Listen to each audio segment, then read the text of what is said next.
مولا جائے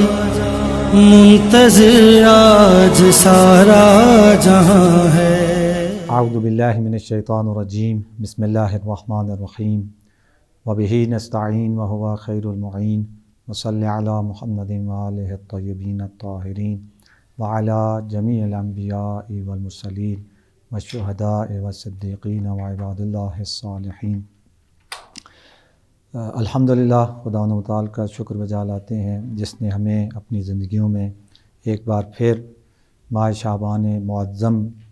کو درک کرنے کی توفیق عطا فرمائی۔ وہ مہینہ جو کہا گیا کہ رسول اللہ صلی اللہ علیہ وآلہ وسلم کا مہینہ ہے، رحمت للعالمین نبی کا مہینہ ہے، اور ہمیں اللہ نے صحت و سلامتی عطا کی اور ہم اس مہینے میں داخل ہو چکے ہیں، اور خدا و تعالی کا اس پر شکر بجا لاتے ہیں کہ اپنی زندگیوں میں ایک اور شعبان المعظم کو درک کرنے کا اس نے ہمیں موقع فراہم کیا۔ بہت ہی جلیل القدر ایام اور مہینے ہیں یہ، رجب کا مہینہ جو گزرا اور یہ شعبان المعظم کا مہینہ، یہ دونوں مہینے ماہ مبارک میں اس دعوت عظمیٰ الہیہ کی آمادگی اور تیاری کے لیے خدا و تعالی نے ہمیں دیے ہیں۔ ایک مہینہ گزر گیا اور اب یہ شعبان المعظم کا ہے کہ اگر آپ غور کریں تو رجب المرجب کے اعمال میں آپ کو استغفار بہت زیادہ ملے گا، یعنی استغفار کی دعوت دی گئی اور کہا گیا یہ استغفار پڑھیں، وہ استغفار پڑھیں، یہ اس طرح سے توبہ کریں، اس طرح سے توبہ کریں، تاکہ ماہ رجب میں انسان اپنی روح کو اور اپنے نفس کو گناہوں کی آلودگی سے اس توبہ کے ذریعے پاک اور صاف اور پاکیزہ بنا لے، کہ پھر ماہ شعبان المعظم کے جس میں ہم داخل ہو چکے ہیں، اس مہینے میں پھر اس روح اور نفس کی تزیین اور آرائش کا مہینہ ہے۔ جتنا ہو سکے اس مہینے میں درود شریف صلوات پڑھی جائے، خصوصاً صلوات شعبانیہ جو زوال کے وقت پڑھی جاتی ہے، کہ بہت ہی بلند مطالب ہیں اس میں اہل بیت علیہم السلام اور محمد و آل محمد علیہم السلام کی ذوات مقدسہ کے ساتھ اس کے وقتاً فوقتاً ترجمے پہ بھی غور کیا جائے، تو انسان اس صلوات شعبانیہ کے ذریعے محمد و آل محمد علیہم السلام سے معنوی اور روحانی طور پر قریب ہو سکتا ہے، اور ان کا قرب جتنا زیادہ حاصل ہوگا اتنا زیادہ انسان اس دعوت الہیہ عظمیٰ میں انسان بہتر موقعیت اور بہتر اسے جگہ مل سکتی ہے۔ یعنی یہ اس دعوت الہیہ کی وی آئی پی بلکہ وی آئی پی شخصیات ہیں، تو جو ان شخصیات کے ساتھ ماہ شعبان المعظم میں ہو جائے گا، معیت مکانی مراد نہیں ہے، ظاہری بات ہے ہم معلوم نہیں دنیا کے کس کونے میں رہتے ہیں، اور ہمارے امام یا وہ معصومین جو اس دنیا سے چلے گئے ان کے مزارات مقدسہ اور جگہوں پر ہیں، تو ہم معیت مکانی نہیں ہو سکتی ان کے ساتھ کہ ہم ان کے ساتھ مکان اور جگہ کے اعتبار سے ہو جائیں، لیکن معیت روحی اور معیت قلبی یعنی ہمارا دل ان کے ساتھ ہو، اور اصل چیز بھی یہی ہوتی ہے۔ مکان کے اعتبار سے قریب ہونا یہ کافی اور شافی نہیں ہوتا، بلکہ دل کے اعتبار سے قریب ہونا کافی ہوتا ہے اور بہترین مفید ہوتا ہے۔ جیسے وہ فارسی کا مشہور مقولہ بھی ہے کہ در یمنی پیش منی یا پیش منی در یمنی، یعنی اگر تم یمن میں، مثلا یمن ایک دوری کی علامت اور نشانی سمجھ، تم یمن میں بھی رہتے ہو لیکن اگر تمہارا دل میرے ساتھ ہے تو تم یمن میں ہونے کے باوجود میرے پاس ہو، اور برعکس بھی ہوتا ہے کہ تم میرے ساتھ رہتے ہو، میرے پاس ہو، لیکن چونکہ تمہارا دل، تمہارا فکر، تمہاری سوچ میرے ساتھ ہم آہنگ نہیں ہے، میرے ساتھ نہیں ہے، تو پھر میرے پاس ہونے کے باوجود بھی تم یمن میں ہو میرے لیے، یعنی مجھ سے تم دور ہو۔ تو یہ مکانی جو دوری اور نزدیکی ہوتی ہے یہ اتنا زیادہ اس کا کردار نہیں ہوتا، اصل کردار جو ہوتا ہے وہ قلبی اور روحی قرب اور بعد ہے، کہ روحی اور قلبی طور پر اگر ہم اپنے وقت کے امام کے قریب ہیں تو چاہے بے شک امام مشرق میں ہوں ہم مغرب میں ہوں، یا امام مغرب میں ہم مشرق میں ہوں، بالکل اپوزٹ جہت ہو مکان کے اعتبار سے اور جگہ کے اعتبار سے، وہ دنیا کے اس کونے میں ہوں ہم دنیا کے اس کونے میں ہوں، لیکن ہمارا دل اپنے امام کے فرمان کے لیے سراپا گوش ہے، یعنی بالکل آمادہ ہے ان کی ہر بات سننے کے لیے، اور ہر بات سنتا اور مانتا ہے، تو پھر ہم اپنے امام سے دور نہیں ہیں۔ تو اس مہینے میں شعبان المعظم میں جتنا زیادہ ہو سکتا ہے انسان محمد و آل محمد علیہ السلام کا قرب حاصل کرنے کی کوشش کرے، اور قرب حاصل کرنے کا ایک بہترین اور آسان ترین راستہ یہ ہے کہ جتنا ہو سکے اس مہینے میں ہدیہ صلوات محمد و آل محمد علیہ السلام کی خدمت میں پیش کرے، تاکہ اس ہدیہ صلوات کے ذریعے سے انسان اہل بیت علیہ السلام کے قریب ہو سکے روحی اور قلبی طور پر۔ تو اسی سلسلے کی یہ قریب ہونے کے لیے خصوصاً جو وقت کے امام ہیں ان کے قریب ہونے کے لیے یہ دعائے ندبہ کا ہم نے آغاز کیا تھا، اور پھر ماہ شعبان المعظم آپ کو معلوم ہے ہمارے 12ویں امام اور وقت کے امام اور حجت خدا کی اس دنیا میں آمد کا مہینہ ہے۔ تو اس حوالے سے بھی یہ شعبان المعظم ہم اس زمان غیبت کے مومنین مومنات کے لیے انتہائی اہمیت کا حامل ہے کہ جس امام کے نام سے ہمیں اٹھایا جائے گا قیامت کے دن، اس امام کی اس دنیا میں تشریف آوری کا مہینہ اور دن اسی مہینے کے اندر ہے۔ اس کے علاوہ بھی شعبان المعظم کا آغاز ہی امام حسین علیہ السلام کی ولادت بسعادت ہوتا ہے، اور یہ خصوصیت بھی صرف اور صرف امام حسین علیہ السلام کو حاصل ہے کہ جس مہینے میں امام کی شہادت ہے اس مہینے میں پھر کسی کی ولادت نہیں ہے، کوئی خوشی کا دن نہیں ہے، اور جس مہینے میں امام کی ولادت بسعادت ہے اس مہینے میں پھر کسی اور معصوم کی شہادت کا دن نہیں، یعنی غم کا دن نہیں ہے۔ شعبان آپ کسی بھی مہینے کو اٹھا کے دیکھ لیں، فرض کریں ابھی رجب گزرا ہے تو رجب میں اگر 13 رجب آتی ہے تو پھر 25 رجب بھی ہے، 3 رجب امام نقی علیہ السلام کی شہادت بھی ہے۔ تو شہادتیں اور ولادتیں ہر مہینے میں آپ کو ملیں گی۔ 15 رمضان المبارک آ رہا ہے آگے، تو 15 رمضان المبارک اگر امام حسن علیہ السلام کی ولادت بسعادت کا دن ہے تو پھر 21 رمضان المبارک امام علی علیہ السلام کی شہادت کا بھی دن ہے۔ 10 رمضان المبارک حضرت خدیجۃ الکبریٰ سلام اللہ علیہا کی رحلت کا بھی دن ہے کہ جن کی رحلت کی سوگ میں حضور نے پورے اس سال کو، جس سال بی بی کی وفات ہوئی اور حضرت ابو طالب علیہ السلام کی دونوں کی ایک ہی سال میں وفات ہوئی، تو اس پورے سال کو حضور نے اپنی زندگی کا حزن اور غم کا سال قرار دیا۔ تو ہر مہینے میں آپ کو جہاں خوشی اہل بیت علیہ السلام کی خوشی کی خبر ملے گی، وہاں کوئی نہ کوئی غم انگیز خبر بھی ساتھ ہے، شہادت بھی ہر مہینے میں اسی طرح سے ہے۔